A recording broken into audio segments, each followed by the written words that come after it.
General, welcome. It's great to have you on the Hugh Hewitt Show. Hugh, thanks for having me. A real pleasure.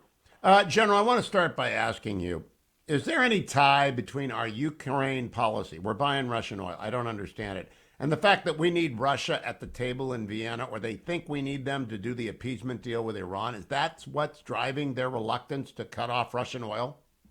Now, Hugh, it's really amazing to watch, especially when you've got Nancy Pelosi now saying we should cut it off. I don't know why we're not doing that. It's almost like I can't figure they shouldn't be worrying about any type of escalation or whatever it is. They should just cut it off. I mean, we're pushing Europe to do it, and Europe is starting to, figure ways to cut back on oil. We should just go totally cold turkey. There's what we're bringing in the range of 700,000 barrels of Russian oil a day. It's just insanity to me that we're doing it. I mean, if you really want to make Russia pay an economic price, you hit them where it hurts because they're the third largest exporter of energy in the world. Cut them off, and we haven't done it. Somebody's going to have to explain to me the rational decision because I don't see one. Have you seen the alarming reports out of Vienna that we are close to collapsing in front of the terrorist regime and Iran's demands? And I don't even know how the Russians are getting to Vienna. Preliminary. Did we ease restrictions on their flying there? Did they stay there since Russia shut down? Because the Russians are prevented from flying anywhere right now unless we got them to Vienna somehow. Yeah, I don't know if we've got them there, but I'm sure honestly, I'm sure diplomatically there's a way to get them there. But I mean, I'm a huge opponent of the Iran nuclear deal, the revised one. I mean, the reason that President Trump tried to get us out of the deal, or actually walked away from the deal, was because that the Iranian nuclear deal, or the JCPOA as we used to call it, the Joint Comprehensive Plan of Action, actually had sunset clauses. They were going to expire anyway. And he kept saying, wait a second, this makes no sense. Once they expire, you've got no leverage on the Iranians to not do and create a nuclear weapon or a delivery system, a reentry vehicle that goes with it. So he says, we've got to figure a way to do that. And nobody could kind of pick up on it. I said, it's ridiculous to go back into a deal because there's going to be no enforcement mechanism. They don't allow IAEA, the International Atomic Energy Commission, to even go in and inspect the most critical sites. So it just makes no sense to me. I have no idea why we're doing this. It's making us feel good. And I think really the reason, Hugh, that we went back into it is because it was anti-Trump. That's the big reason why. I think there is an appeasement legacy here, General, that they really believe that the West is spent and we've got to let everyone have their domain, and that the Ayatollahs aren't that bad, and you give them nuclear weapons, they won't be irresponsible. We're seeing what happens when you give people nuclear weapons. They become completely unimpressible, right? We can't deter anything that Iran does once they get nukes. Well, here's the worst thing about it is there's the fear of the escalation. You're seeing that right now. Once a nation gets nuclear weapons, then everybody goes, ooh, now we can't really put a lot of pressure on them because of escalation. That's exactly what you do not want to do. And you're putting Israel at a huge, huge disadvantage and risk. Once they get the nuclear capacity and they build a nuclear weapon, they've already got the delivery systems almost in hand because the Iranians, the largest missile fleet in the Middle East. It's going to totally destabilize the Middle East because if they get it, the Saudis are going to get it or they're going to buy it somewhere, and everybody else is going to follow suit. And then you've got this whole concept of escalation. There's going to be an absolute fear of what to do next because you're going to become a hostage to nuclear weapons. We're seeing that today with Russia. General, you're one of the few people I've heard discuss Russian doctrine to escalate in order to de-escalate. But a lot of the hosts pause, and it confuses them. Would you explain, I don't know if you've been on with people like Martha and Brett at Fox who understand this stuff, but would you explain for my Pittsburgh Steelers fans especially what it means to escalate to de-escalate? Yeah, in Russian military strategy, their whole concept of escalate to de-escalate is meaning you kind of do it's like an overreach. You make something so hard to somebody that they forces them to back off and kind of say, well, we're not going to do this. And they used their concept in the military is to use low yield, sub-kiloton yield nuclear weapons to break contact or to do that. So when you talk about it, you have to say, okay, don't think megatonnage or kilotonnage. Think something a lot smaller than that, half a kiloton or lower. We used to do that. We had it actually in the U.S. Army.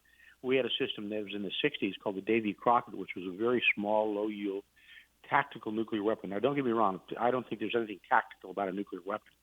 but they use that to somehow break contact, get to everybody's awareness. And so this is the whole intent of a concept to escalate, to de-escalate. Look, I'll give you an example that we used in the Trump administration. When we killed Soleimani, the general from Iran, that was a deliberate escalation to de-escalate because the supreme leader realized he was next on the list.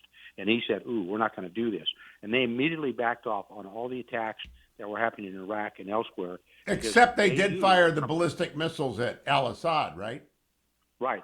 And, well, what they did, though, is the interesting story of that, Hugh, and Robert O'Brien and I kind of chuckle about it, they called us in advance. They actually called Mike Pompeo, not they, but they called through the intermediaries, which were the Swiss at the time, and they called us and said, look, the Iranians said, we're going to shoot missiles, but they're going to hit the dirt. And then we're going to be one and done, and then we're going to walk away from it. So we told the president that. So we watched these missiles come in, and they hit dirt. General, I got to tell you, my son was at al-Assad at that day. He got away an hour early, and some guys barely got away with their lives. There were injuries. So the Iranians almost escalated to escalate. Yeah, they did. They nearly. That's true. They did, but they fired so far into the dirt. And the vice president asked me later. Said, did they miss deliberately? I said, look, they were shooting away from it. They are tipped. Their missiles are tipped by a system called GLONASS. That's the same as our GPS. If they wanted to hit a housing area, they would have hit a housing area. But they fired them. They sent us a message. They sent it through the Swiss. So in the Situation Room, we watched these missiles come in because we have the overhead capability to do that, the persistent observation. And at the end of it, the president looked up, waited about 10 minutes, said, okay, we're done, and walked away. And the Iranians, the next day said, okay, we're not going to do it again. But the Iranians were so concerned about our reaction to that. Remember, the next morning, they shot down an airliner coming out of Tehran. Yep. They were so concerned we were going to come back and get them. But we did it. It was a one and done. That's a concept of escalate to de-escalate. We've done it. So the Russians do it. My concern is the Russians do it with nuclear weapons. So we are not sanctioning Russian oil, General. And so we are, in effect, paying for Putin's atrocities. And now there are reports this morning from Jackie Heinrich, with whom you work over at Fox, that Russian troops are mining nuclear plants to blackmail the whole of Europe. So they are escalating over there. What should we do about the Russian oil imports? Well, Hugh, we just need to totally say we are not, the whole world said, we are not going to accept Russian oil or Russian energy. It won't happen immediately because it takes time for that stuff to trickle down.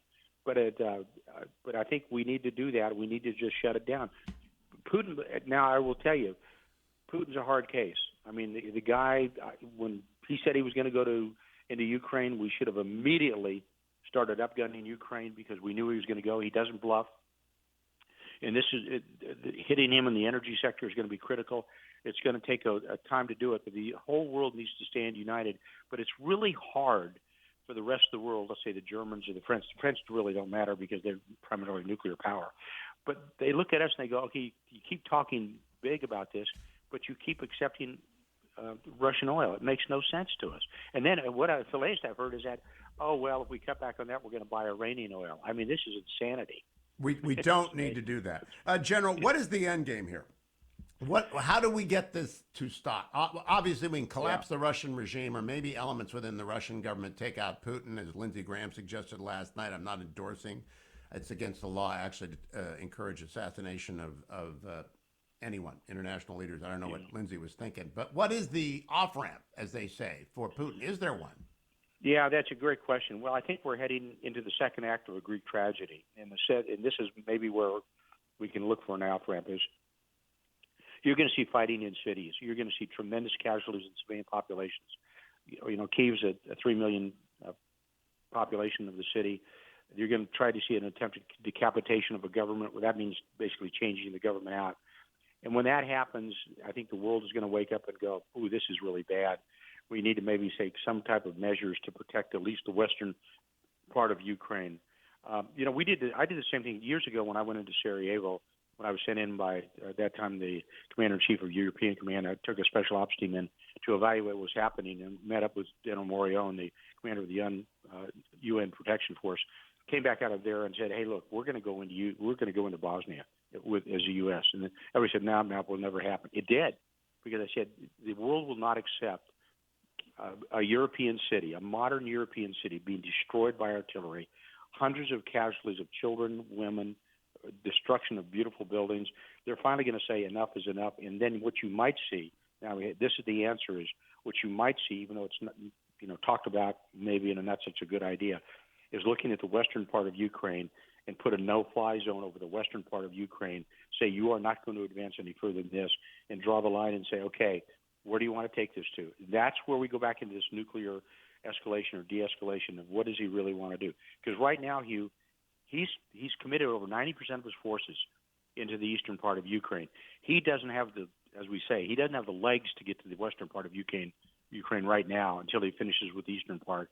And I think there's time for us to finally say, this is the time you negotiate, you stop, and maybe that's where we force him to do it by taking some type of global military action in the sense of a no-fly zone. A lot of people say, well, that you may have Russian jets against U.S. jets or other jets. Well, that may happen, but somebody has to make a hard call and a hard decision. You can't keep rubbing your hands in a negative manner and hoping against hope that this guy's going to stop. Putin will not stop. He's a thug. He's a thug. General Keith Kellogg, keep preaching sweet reason over at Fox News. The brand new book by the General is War by Other Means, available at Amazon.com. I just tweeted out the link. Come back, General. Keep coming back. And great to talk to you finally. I appreciate